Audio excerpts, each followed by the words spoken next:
Hello guys, it's Wing again. So, isi-share ko lang po ito, no?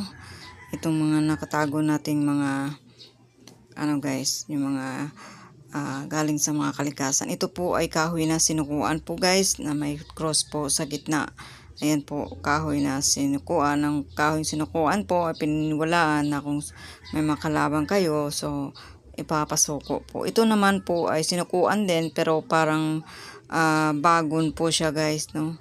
Yun.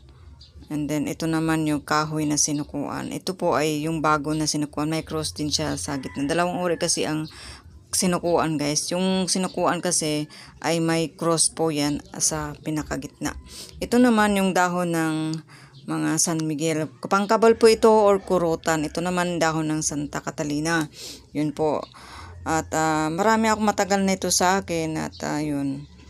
At pinapakita ko lang yun. Ito po ang mga dahon na ito, hindi basta-basta mapupunit. Kahit na matagal na siya at tuyong-tuyo na siya, hindi siya basta-basta mapupunit guys.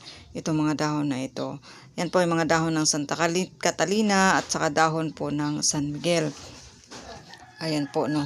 At ito naman yung iba naman, may din tayo, salsagan dyan, ganun.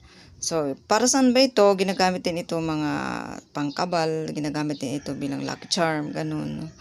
Ayan, dami kasing mga bertud nito guys, no. Ito ay nilalagay sa mga bote o nilalagay sa pulang tela, parang maging agimat din. Yan po ay salsagan, bunga ng salsagan po yan guys, no. Ayan, ito para lang to sa mga taong naniniwala sa mga ganitong bertud, no. Kapag ikaw ay may mga, halimbawa ikaw ay manggagamot, isa din ito sa mga ginagamit din ng mga, ikaw ay nagbebiyahe, so ito din ginagamit din mga dahon pang kabal, pangkurutan, ganun. So yun, para lang ito sa mga taong naniniwala guys sa mga ganitong bertud.